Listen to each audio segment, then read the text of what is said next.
Two massive anchors, each weighing more than 30,000 pounds, hang from the bow of the USS Gerald R. But surprisingly, those anchors are not what truly holds the ship in place. The USS Gerald R. is one of the largest warships ever built. The carrier stretches more than 1,090 feet long, displaces over 100,000 tons, and carries a flight deck large enough to cover nearly 5 acres. Yet when a ship of that size needs to stop and remain stable in open water, the real power does not come from the anchor itself. It comes from the chain. And once you understand what that chain really is, how heavy it becomes, how it functions under enormous tension, and what can happen to sailors who stand too close during operations, you will never look at an aircraft carrier the same way again. Most people imagine an anchor like the symbol seen in old Navy tattoos, a simple metal hook dropped into the ocean floor while the ship calmly stops above it. That is not how an aircraft carrier works, not even close. On a U.S. supercarrier, the anchor is only one part of an extremely complex system. The true engineering lies in everything connected behind it: the chain, the windlass machinery, the braking systems, and the carefully coordinated sailors operating equipment powerful enough to kill in a fraction of a second. And it all begins with a number so massive that it stops people in their tracks. If you believe the men and women who maintain these systems deserve far more recognition than they receive, type yes in the comments right now. These sailors operate some of the most dangerous and least understood equipment anywhere in the United States Navy. The anchor itself is far bigger than most people realize. Every Nimitz-class aircraft carrier in the U.S. Navy carries two massive anchors. Each anchor weighs approximately 30 tons, or more than 60,000 pounds. To put that into perspective, a fully loaded semi-truck typically weighs around 40,000 pounds. A single carrier anchor outweighs it by nearly 20,000 pounds. These anchors use the U.S. Navy's stockless anchor design, featuring large pivoting flukes, the heavy blades that dig deep into the seabed when the anchor is deployed. Whether the bottom consists of sand, mud, gravel, or soft sediment, the flukes are engineered to find a secure hold. But here is the part that surprises almost everyone. The anchor itself is not what holds the ship in place. Not even close. A Nimitz-class carrier displaces more than 100,000 tons and operates in an environment constantly affected by ocean currents, powerful winds, and rolling waves. No single anchor, regardless of its size, could restrain that amount of mass on its own. So what actually keeps the ship from drifting? The chain. The real star of the system. The anchor may get all the attention, but the real star of the system is the anchor chain. And this is where the numbers become truly unbelievable. On a Nimitz-class aircraft carrier, each anchor chain stretches approximately 1,080 feet. On the USS Gerald R. that length increases to an incredible 1,440 feet, longer than 4 football fields laid end-to-end. That's not just a chain, it's a massive piece of naval engineering. Each individual chain link on a Nimitz-class carrier weighs between 350 and 360 pounds. On the Gerald R.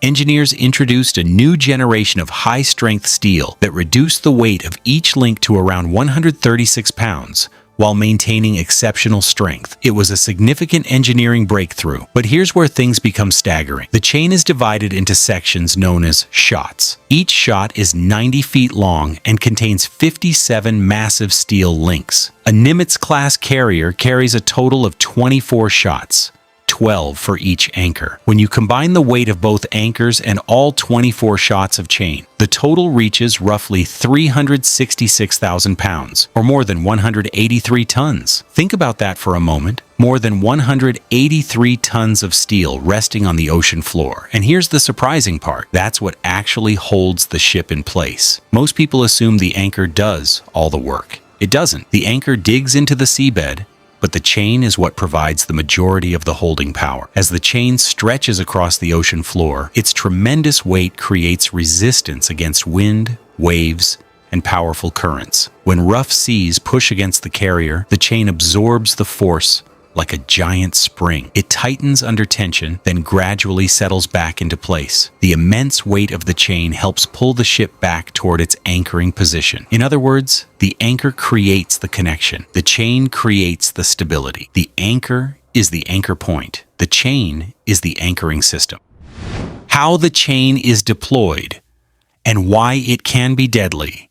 Dropping anchor on a U.S. aircraft carrier is nothing like dropping anchor from a fishing boat. The entire anchoring system is located at the very front of the ship in an area known as the forecastle deck. This is where the anchor windlass is installed, the massive machine responsible for controlling the anchor chain. The windlass is essentially a giant powered winch driven by powerful hydraulic or electric motors. It is capable of raising and lowering hundreds of thousands of pounds of steel with remarkable precision. When the order is given to drop anchor, the crew stationed on the forecastle begins the process by releasing the chain stoppers, heavy mechanical devices that secure the chain in place while underway. Then it happens. With a thunderous roar that echoes through the bow of the ship, the anchor is released, and the chain begins racing outward through the hawse pipe, a reinforced steel tube built into the hull specifically for anchor operations. The sound is unforgettable. Steel slams against steel as link after link disappears into the sea below. And this is where the operation becomes extremely dangerous. Most civilians never realize that a moving anchor chain is one of the most hazardous systems aboard an aircraft carrier. Depending on the class of ship, each individual chain link can weigh anywhere from approximately 136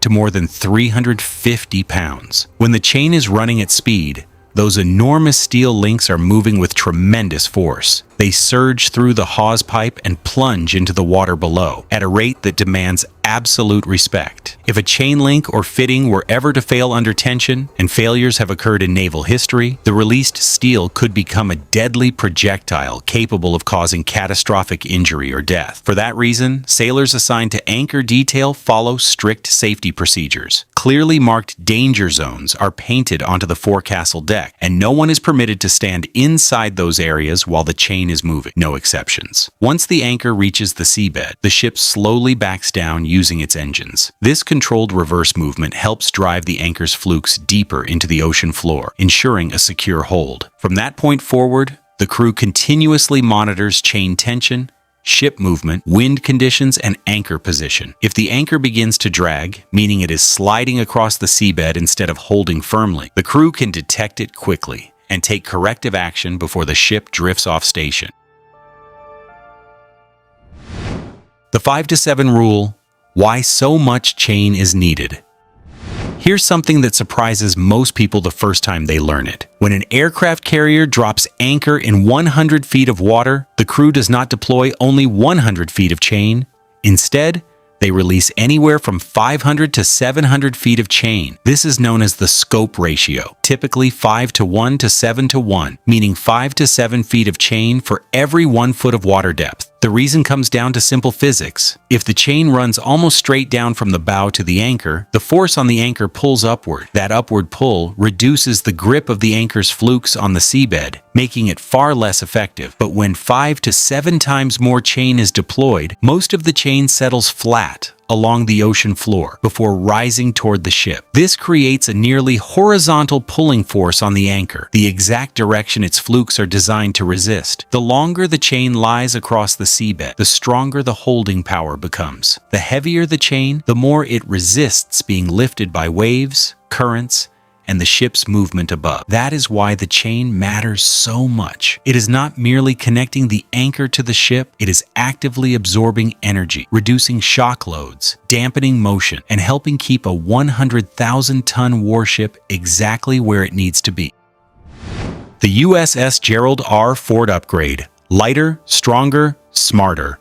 America's newest aircraft carrier, the USS Gerald R. Ford, introduced major improvements to the traditional anchor system. The anchor itself was redesigned and reduced from approximately 60,000 pounds to 30,000 pounds, cutting its weight in half compared to the anchors used on Nimitz-class carriers. Engineers also developed stronger steel alloys for the anchor chain. As a result, the weight of each individual chain link was reduced significantly while maintaining the required strength and durability. At the same time, the total chain length was increased from roughly 1,080 feet to 1,440 feet, providing greater flexibility during anchoring operations. To validate the new design, engineers at Huntington Ingalls Industries conducted extensive load testing, including simulated anchor drops from heights of 180 feet and 360 feet, ensuring the windlass and chain handling systems could withstand the enormous forces involved. The result is a system that is lighter,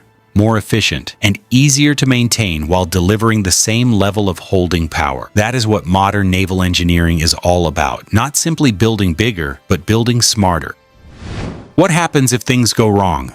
Now consider a question few people ever think about. What happens if an aircraft carrier drops anchor while still moving at speed? The answer is simple: nothing good. A carrier displaces more than 100,000 tons. Even moving at just a few knots, it carries an enormous amount of momentum. The anchor system was never designed to absorb that energy all at once. If an anchor were deployed while the ship was underway at significant speed, the chain could be subjected to extreme loads far beyond normal operating limits. Chain links could fail under tension. The hawse pipe, the reinforced steel passage through the hull, could suffer damage. In a worst-case scenario, structural damage could occur inside the chain locker itself, potentially affecting the ship's watertight integrity. That is why anchoring operations are conducted with extraordinary care. The carrier is first brought nearly to a stop. The crew takes position. Safety checks are completed. The windlass is configured to control the chain's descent. Nothing is rushed. Every step follows strict procedures. The sailors responsible for anchor operations train extensively before they are ever trusted with the job. Even then, they work under the supervision of experienced petty officers